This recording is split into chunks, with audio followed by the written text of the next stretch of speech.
Hi everybody, welcome to Dynamo Sword Channel. I'm David, and today on Dynamo Sword Channel I will be reviewing the Ronin Katana European line Italian arming sword.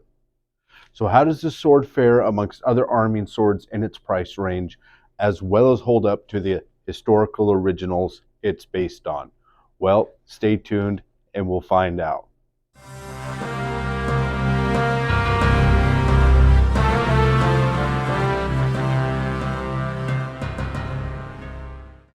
This sword, though not a direct replica, is based on the historical Type 16 arming swords of the oakshott typology.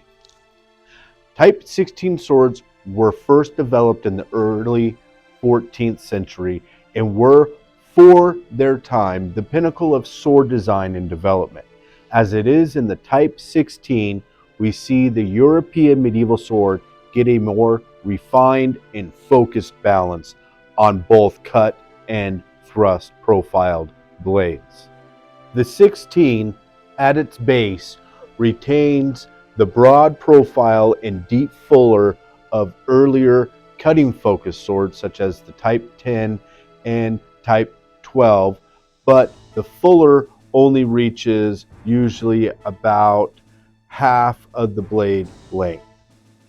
Through the midsection down to the tip, the blade profile transitions to a more thrust-oriented, acutely tipped diamond cross section. Kind of sort of seen on its earlier developed cousin, the Type 15. Average dimensions for the Type 16 show a blade length between 26 and 32 inches, with an average base width of 2 inches. Type 16 and its subtype, Type 16A, fit the placement of Group 2 in the oakshott typology. Now, the hilt styles varied from sword to sword, and the type did feature many different guards and pommels, favored in the 14th century. Most featured are the popular wheel pommels of the time, such as Types I, J, and K, with guards of style 1, 6, and 7 seen on many historical examples. Since the Type 16 was so varied in hilt styles, there isn't just one sword family the type could belong to. Families B, I, and J would be good families to include the Type 16 into. Preserved historical examples of Type 16 swords have been found throughout Europe, and it can be seen in much of 14th century art, showing it was a popular sword type of its time. Some prime examples are seen in the sculptures and effigies of England, Germany, and France. The most prominent being the sword of St. Peter on the roof boss in Exeter Cathedral. Overall, the Type 16 is a sword type that enraptures the sword of the High Middle Ages, as well as being a purposed and ingeniously designed weapon of war. Its short-lived design shows how fast and consistently changing blade types were through the Middle Ages to combat the advancements of armor and offer versatility to the medieval swordsman.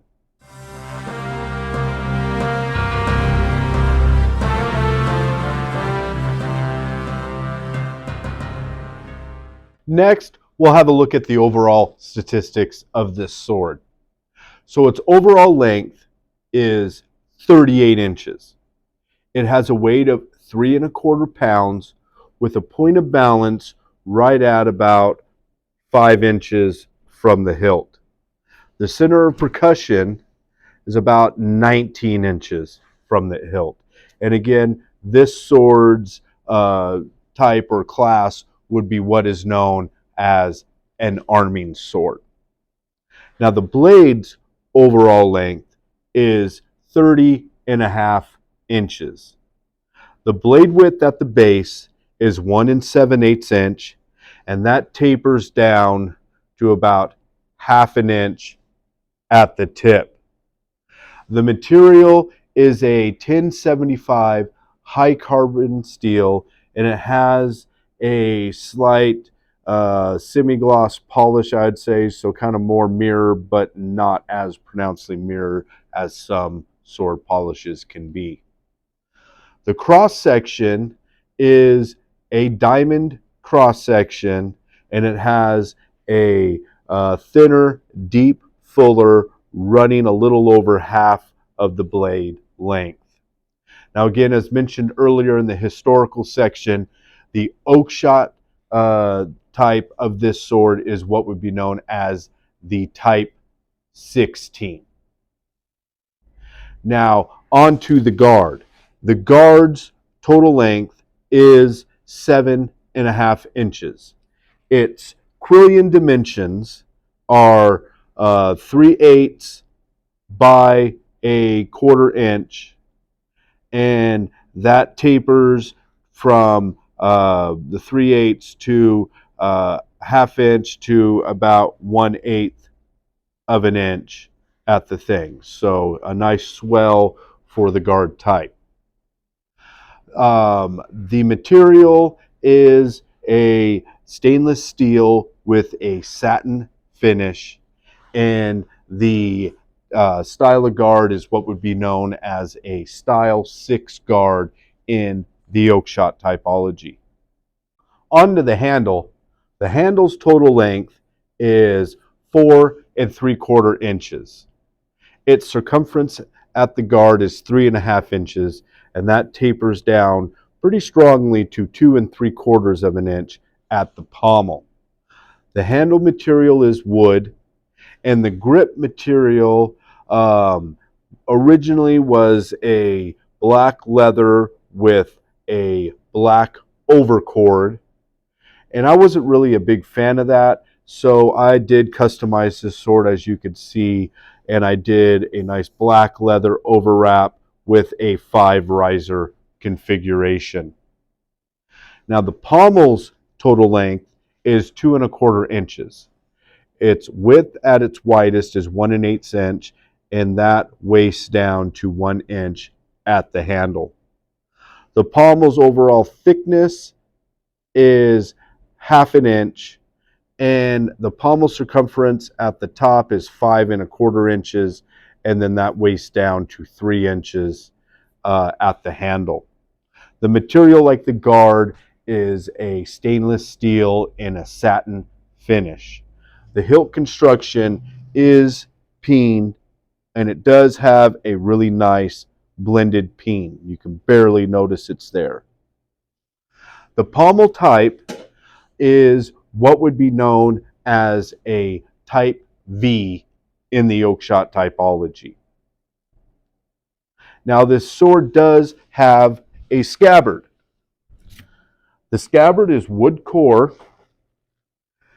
and it comes with a side-stitched black leather overwrap. It features 4 spaced risers at the midsection and is finished with a steel chape at the bottom. Overall, it is a decent scabbard. It's nice and sturdy, has a nice hardwood construction, but the downside to it is it is extremely tight and hard to draw. It does hold it nice and tight, and there is no rattle, but as far as that fit and finish, as far as the drawing and unsheathing, I would have preferred a little bit of a better fit and finish. But again, better too tight than too loose, as too tight can be remedied with a little sandpaper and little custom work.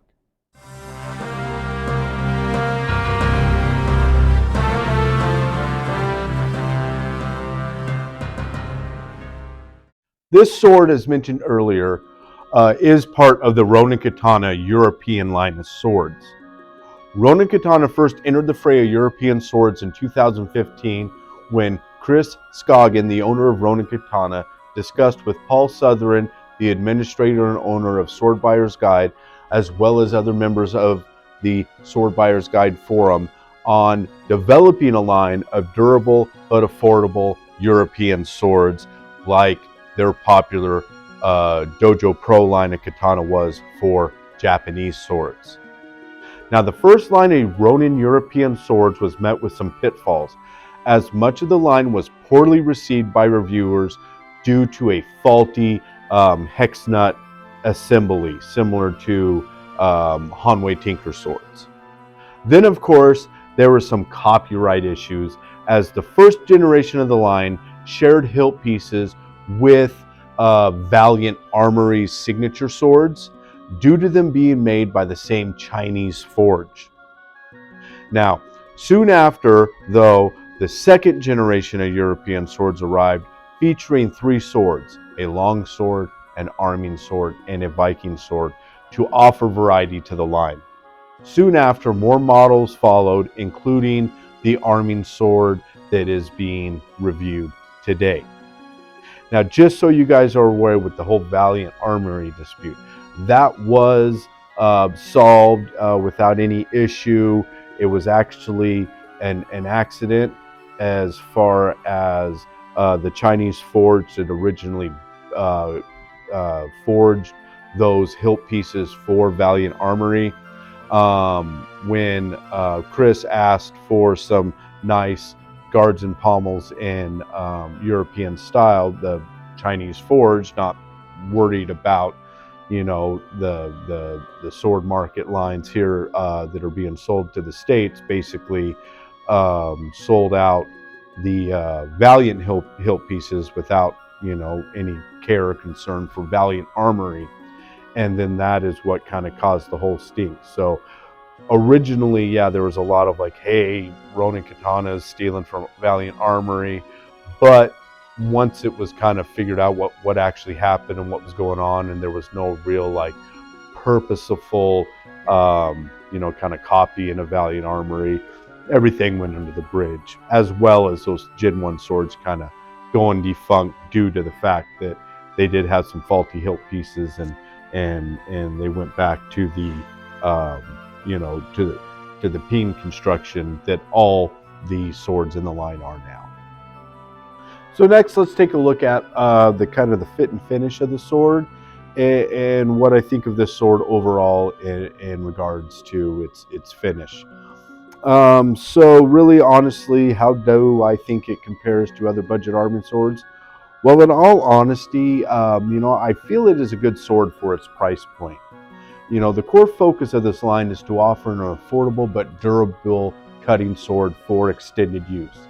The blade is thick and stout, with a mellow satin polish that's finish I think will last through extensive cutting use. The sword does have a nice balance, but is built on the thicker side as far as the blade goes. Obviously to kind of more emphasize that work-focused, heavy cutting nature that Ronin Katana was going for to kind of match the Dojo Pro line. Now, some might find this a deterrent regarding historical accuracy, or for those who favor a sword with more prominent distal tapering.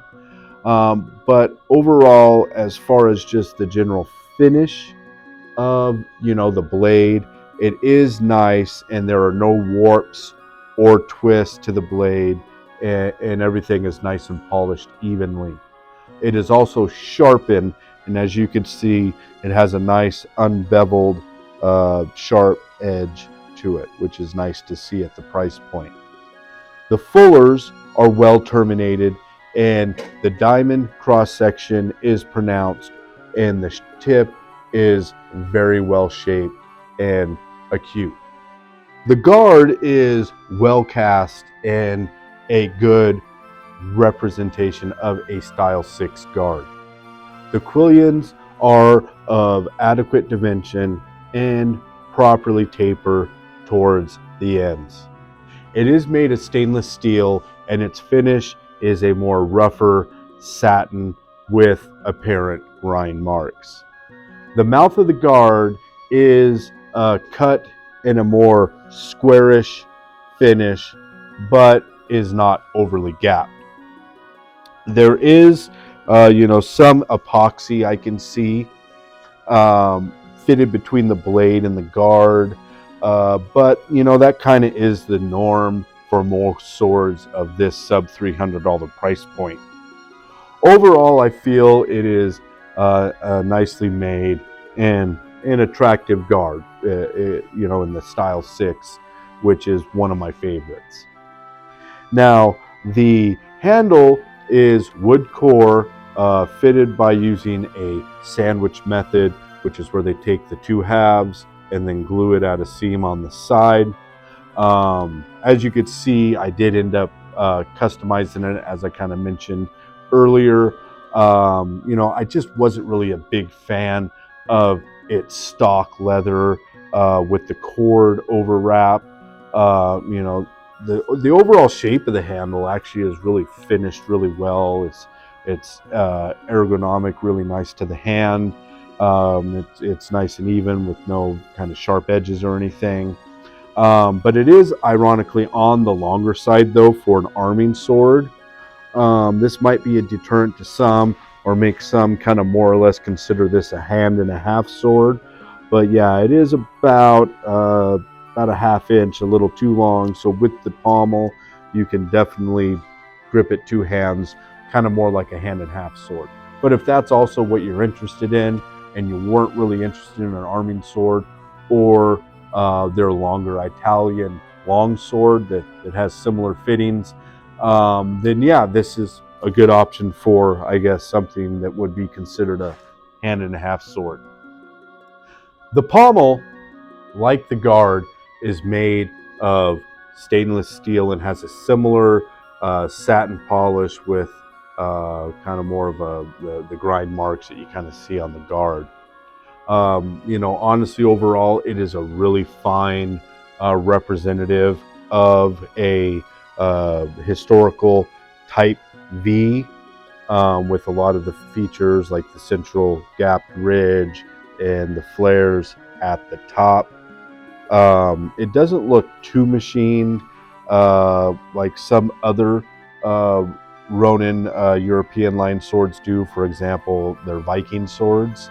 But it is, really nice made. Fit and finish is really well done. And again, that peen block is really nicely done and finished and blended well.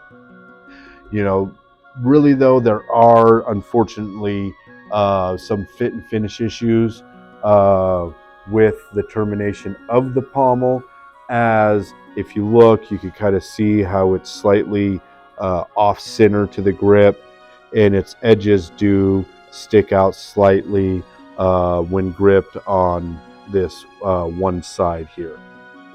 It is not necessarily uncomfortable or sharp, but it is, kind of worth mentioning, as a minor fit and finish error. But yeah, overall, again, it does have its highlights. It is very attractive, historically accurate, and again, that peen is finished really well. And honestly, again, I'll show it again, just near invisible. So, a very big highlight for the sub $300 swords, which normally have a blocky or roughly finished peen. As far as handling goes, due to its thicker body, it does feel, quite heavy in the hand. At just over 3 pounds, it's not overly heavy as far as its overall weight, but you definitely feel more presence in the hand than you probably would want for a sword that's more focused on cut and thrust. Now, one thing to mention though, as I kind of mentioned a little earlier before, this line is meant to be heavy cutting, so heavy duty cutting swords, and a real focus on durability. That's really not to say though that swords of this type, or swords in general historically, didn't have variations with thicker bodies or heavier weights, as that was in fact true, because back then, where we have the typology and how we kind of categorize these and kind of judge a general term based on. There was a few exceptions that seemed to be heavier, thicker, longer, broader, whatever, because as you know, it is now with most of the custom market, it's dependent on what you want, or basically in the past what that specific swordsman wanted when he was having a sword made, if he was having the sword made to specification. Now, the sword does feel good one or two-handed, and again, you know, that's due to the extra grip. But yeah, it feels nice going, you know, kind of transitioning, thrusting, cutting. You know, it's not like I'm wearing out using it. It is, you know, still nice, light, and handles really well for its size. You know, due to the longer grip, you do kind of want to hold it two-handed, but due to its blade length and general size, you know, it's more akin to, you know, one-handed use. You know, again, the sword is stout and strongly built with, you know, no movement in the hilt. There isn't much flexibility to the blade. I can't really get it to flex because it is, you know, such a thick piece of steel. And again, that edge is nice and sharp and ready to cut out of the box. And again, you know, really impressed with the price point at that nice unbeveled finish. You know, something that, you know, the Chinese production market that does feature European swords is, you know, in my opinion, you know, really good at, and kind of are gaining renown for offering a nice, you know, even sharpened finish. Overall, for the sub $300 price point, I would say this is a nicely finished sword and is very stoutly built. You know, I feel anyone with a focus on durability or heavy target cutting would really love to own this sword. As for me personally, I would like to see a little more in the department of fit and finish and quality control, and, you know, especially regarding, you know, the grip and scabbard. It also did come, which I didn't feature in the review, a really poor belt suspension system that is really, I guess, nice they offer, but since it doesn't really work, it's kind of a waste. And honestly, if it adds to the price point, then I mean, honestly, I would prefer to see it gone than have it featured, or at least have it improved on. Overall, though, you know, honestly, I would recommend this Italian arming sword and other swords of the Ronin European line for anyone looking for tough, solid, durable, you know, European style swords with a more simple aesthetic appeal. Well, I hope you enjoyed this review of the Ronin Katana Italian arming sword. Be sure to like and subscribe, as well as look forward to future content from Dynamo Sword Channel. Well, thanks for watching. I'll see you guys next time.